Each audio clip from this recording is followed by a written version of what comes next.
بسم اللہ الرحمن الرحیم۔ معزز سامعین، السلام علیکم ورحمۃ اللہ وبرکاتہ۔ میرے پیارے عزیز ساتھیو، امید ہے آپ خیریت سے ہوں گے۔ اللہ آپ کو خوش رکھے، شاد و آباد رکھے۔ اللہ پاک آپ کی زندگی میں خوب بہاریں عطا فرمائے۔ میرے پیارے بھائیو، آپ نے تھمبنیل کو پڑھ کر حساب لگا لیا ہوگا کہ کون سا موضوع آج ہم آپ کے سامنے لے کر کے حاضر آئے ہیں۔ میرے بھائیو، آج ہم آپ کو بتائیں گے کہ جب انسان کی موت کا وقت قریب آتا ہے تو اس کو کیسا لگتا ہے، کیسا محسوس ہوتا ہے، اور کن کن لوگوں کو وہ یاد کرتا ہے۔ یہ چیزیں ہم آپ کو بتانے والے ہیں۔ درود پاک سنائیے۔ اللہم صلی علی سیدنا و مولانا محمد وبارک وسلم، صلو علیہ صلاۃ و سلام علیک یا رسول اللہ صلی اللہ تعالی علیہ وسلم۔ میرے پیارے عزیز ساتھیوں، میرے پیارے بھائیوں اور میری پیاری خواتین، آپ حضرات کے لیے بڑی بہترین ویڈیو لے کر کے حاضر آیا ہوں۔ میری بات کو بڑے دھیان اور بڑی توجہ سے سنیں۔ آج میں آپ کو موت کے بارے میں بتانے والا ہوں۔ موت کے بارے میں آج آپ کو بتاؤں گا کہ انسان کا جب موت کا وقت قریب آتا ہے نا، زندگی اور موت کی سانسیں گن رہا ہوتا ہے، موت اور زندگی کی جنگ لڑ رہا ہوتا ہے، اس وقت میں اس کو اس کے ساتھ کیا ہوتا ہے، اور اس وقت میں اس کو کچھ یاد نہیں آتا، اس وقت میں کسی کو یاد نہیں کرتا، صرف دو لوگوں کو وہ یاد کرتا ہے موت کے وقت، جاکنی کے عالم میں، سکرات الموت میں۔ سکرات الموت میں، جاکنی کے عالم میں، تکلیف کے عالم میں، جو موت کی سختیاں ہیں، ان سختیوں میں دو لوگوں کو یاد کرتا ہے وہ، اپنی فیملی میں دو لوگوں کو، اپنے خاندان میں، اپنی بستی میں، اپنے رشتہ داروں میں صرف دو لوگوں کو زیادہ یاد کرتا ہے۔ دیکھیے یہاں پر ایک روایت میں آپ کو سناتا ہوں، آپ اندازہ لگا لینا کہ کون سے ہیں وہ دو لوگ۔ میرے بھائیوں، بڑا کٹھن وقت ہے وہ، موت جب آتی ہے انسان کو، جب موت آتی ہے تو اس کو فرشتے ہی فرشتے دکھائی دیتے ہیں، چاروں طرف فرشتے ہی فرشتے دکھائی دیتے ہیں جب موت آتی ہے، اور اس کو اس وقت میں شیطان بھی دکھائی دیتا ہے اور فرشتے بھی دکھائی دیتے ہیں۔ جو اچھے عمل کرتا ہے اس کو فرشتے دکھائی دیتے ہیں، اور جو برے عمل کرتا ہے اس کو شیطان دکھائی دیتا ہے۔ جو اچھے عمل کرتا ہے، اب دیکھیے یہ بتا دوں آپ کو، فرشتے اور شیطان دونوں اس کو دکھائی دیتے ہیں۔ جو اچھے عمل کرنے والا ہے وہ فرشتوں کی بات مان لیتا ہے، وہ نیکی کی ہدایت یعنی اچھی بات قبول کرتا ہے، اور جو برے عمل کرتا ہے، گناہ گار ہے، مکار ہے، بدکار ہے، گناہ کر کے گیا ہے، تو پھر اس کا معاملہ خطرے میں پڑ جاتا ہے۔ میرے بھائیوں، تو اب یہ چیزیں ساری بیان کرنے والا ہوں، آپ میری بات کو غور سے سنیے۔ دیکھیے، مرتے وقت انسان یہ دو لوگوں کو یاد کرتا ہے، دو لوگوں کو بہت یاد کرتا ہے۔ حضرت مولانا جلال الدین رحمۃ اللہ تعالی علیہ فرماتے، میرے محلے میں ایک شخص موت اور زندگی کی سانسیں گن رہا تھا۔ مولانا جلال الدین صاحب کہتے ہیں، مولانا جلال الدین رحمۃ اللہ تعالی علیہ فرماتے کہ میرے محلے میں، میری بستی میں جس میں رہتا تھا، اس محلے میں ایک انسان کا جاکنی کا عالم، موت کا وقت قریب آ گیا، اور وہ موت اور زندگی کی سانسیں گن رہا ہے، دم توڑنے کے قریب ہے، مرنے کے قریب ہے، اور وہ بستر مرگ پر ہے، موت کے قریب ہے، موت کے بستر پر ہے، بس دم توڑنے والا ہے۔ میرے بھائیوں، اب موت اور زندگی کی سانسیں گن رہا ہے، تو فرماتے ہیں کہ میرے گھر کچھ لوگ آ گئے، میرے گھر کچھ لوگ آ گئے اور کہنے لگے، حضور چلیے، فلاں شخص اپنے محلے میں بیمار ہے اور وہ دم توڑنے کے قریب ہے، موت اور زندگی کی سانسیں گن رہا ہے، آپ چلیے کلمہ شریف وغیرہ اس کو پڑھا دیجئے، تلقین کر دیجئے۔ آپ جاتے ہیں تو کیا دیکھتے ہیں کہ بڑا بے ہوشی کا عالم ہے، آنکھیں بند ہیں۔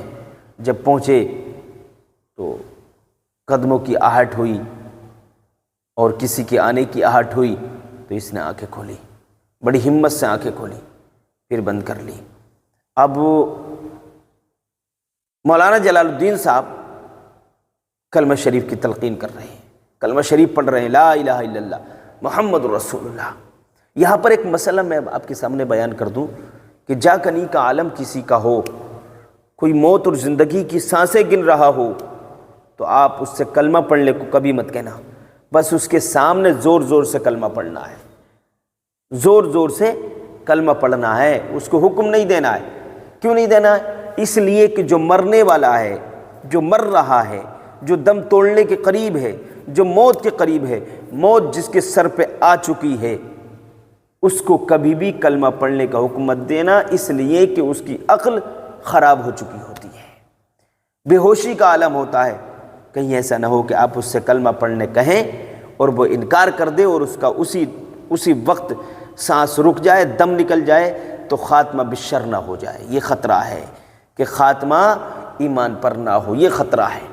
تو حکم یہ ہے کہ مرنے والا اگر کوئی مر رہا ہے تو اس وقت میں اس کو کلمہ شریف پڑھنے کا حکم نہ دیں، بلکہ اس کو زور زور سے کلمہ پڑھ کے سنائیں، اس کے کان میں زور زور سے کلمہ پڑھیں، خوب زور زور سے کلمہ پڑھیں، تاکہ آپ کے کلمے کو سن کر وہ خود ہی پڑھ لے اور اس کا دم نکل جائے، تو لا الہ الا اللہ محمد الرسول اللہ کہہ کر جب دم نکلے گا تو قبر میں اس کو آرام مل جائے گا، مصطفیٰ جان رحمت کا دیدار بھی نصیب ہو جائے گا۔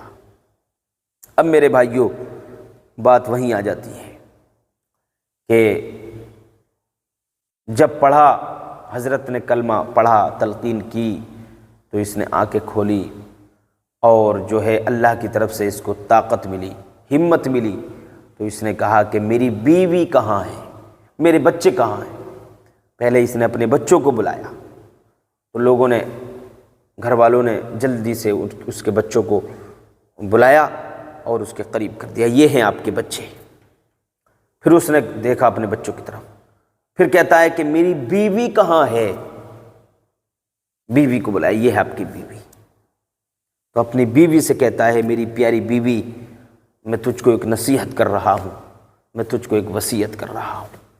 وہ وصیت یہ ہے کہ ان بچوں کو خوب پڑھانا، قرآن کی تعلیم حاصل کروانا، قرآن کریم پڑھنا سکھانا، اس لیے کہ قبر میں میرے لیے یہ آرام کا سبب بنے گی۔ ان کا تلاوت کرنا، قرآن کریم پڑھنا، اس کے لیے، یعنی جو مر رہا تھا، ان بچوں کو اپنی بیوی کو یہ نصیحت کرنا، اپنی بیوی کو یہ وصیت کرنا، اس مرنے والے کے کام ضرور آئے گا میرے بھائیوں۔ تو اپنی بیوی سے کہتا ہے کہ ان بچوں کو پڑھانا لکھانا، قرآن شریف کی تعلیم ضرور دلوانا۔ آپ نے سنا نہیں وہ واقعہ کہ حضرت موسیٰ علیہ السلام گزر رہے تھے قبر کے پاس سے، جب گزرے راستے میں جا رہے تھے تو دیکھا کہ قبر والے پر عذاب ہو رہا ہے، آگ برس رہی ہے، آگ کے شعلے بھڑک رہے ہیں قبر کے اندر۔ نکل گئے آپ، جب واپس آئے کچھ دیر کے بعد، دن گزرا، کچھ گھنٹے گزرے، گھنٹے گزرنے کے بعد جب واپس آئے تو قبر پر نور ہی نور تھا، نور کی بارشیں ہو رہی ہیں، نور برس رہا ہے، نور سے منور ہو گئی قبر، نور سے معمور ہو گئی اس کی قبر۔ اللہ کی بارگاہ میں عرض گزار ہوئے، پروردگار کیا معاملہ ہے، اس معاملے کو میرے اوپر واضح فرما دے۔ اللہ فرماتا ہے موسیٰ تمہیں معلوم نہیں ہے، اس کی وجہ یہ ہے کہ جب یہ مرا تھا، اس کا انتقال ہوا، تو اس نے اپنی بیوی سے کہا تھا یہ تیرے پیٹ میں جو بچہ ہے، جب یہ پیدا ہو جائے تو اس کو مدرسے پڑھنے کے لیے بھیج دینا، قرآن کی تعلیم اس کو حاصل کروانا۔ اب اس کے بچہ پیدا ہو گیا اور پیدا ہونے کے بعد بڑا بھی ہو گیا، پڑھنے کے لائق ہو گیا، پڑھنے کے لائق ہوا تو اس کی والدہ نے، اس کی بیوی نے اس بچے کو مدرسے بھیج دیا۔ اب اس کا بچہ مدرسے میں بیٹھ کر بسم اللہ الرحمن الرحیم کہہ رہا ہے، تو میری رحمت کو گوارا نہیں کہ وہ مجھ کو رحمان الرحیم کہے اور میں اس کے باپ کو عذاب دوں، یہ میری رحمت کو گوارا نہیں ہے۔ تو اس کے بسم اللہ پڑھنے کے صدقے میں، اس کے بسم اللہ، خالی بسم اللہ پڑھنے کے صدقے میں نے اس کے عذاب کو ثواب میں، گناہوں کو نیکیوں میں، اور اس کے آگ کے شعلوں کو نور میں تبدیل کر دیا ہے۔ اس کی سختیوں کو آسانیوں میں تبدیل کر دیا، اس کے گناہوں کو نیکیوں میں تبدیل کر دیا۔ اب اس کی قبر پر جو نور کی بارش ہو رہی ہے، اس کی قبر میں جو نور ہے وہ بسم اللہ پڑھنے کی برکت ہے کہ اس کا بیٹا مجھے الرحمن الرحیم کہہ کر پکار رہا ہے۔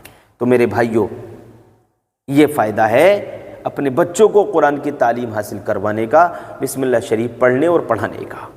تو یہ اس نے اپنی بیوی سے کہا۔ تو دو چیزوں کو مرنے والا یاد کرتا ہے، مرنے والا دو چیزوں کو، دو لوگوں کو یاد کرتا ہے، اپنی بیوی کو خاص کر، اپنے بچوں کو خاص کر، اور یہی اولادیں اس کے کام آتی ہیں۔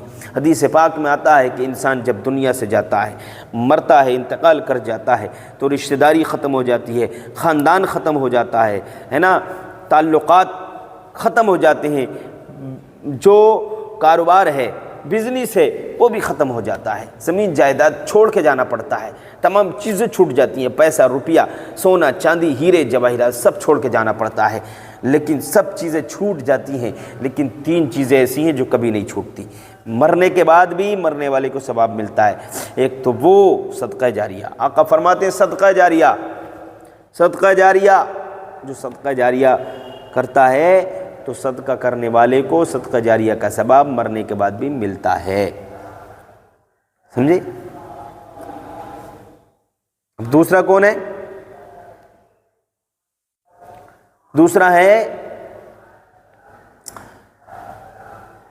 اولاد صالح، نیک اولاد۔ اگر کسی کی نیک اولاد ہے، قرآن پڑھنے والی ہے، نمازیں پڑھنے والی ہے، تو مرنے کے بعد اس کے والد کو اس اولاد کا ثواب ملے گا۔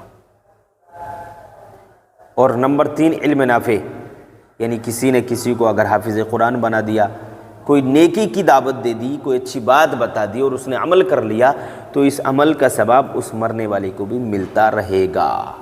یہ ہیں 3 چیزیں میرے بھائیوں، تو ان باتوں پر ضرور عمل کریں اور ناچیز کو دعاؤں میں یاد رکھیں۔ آج کے لیے اتنی کافی ہے۔ السلام علیکم۔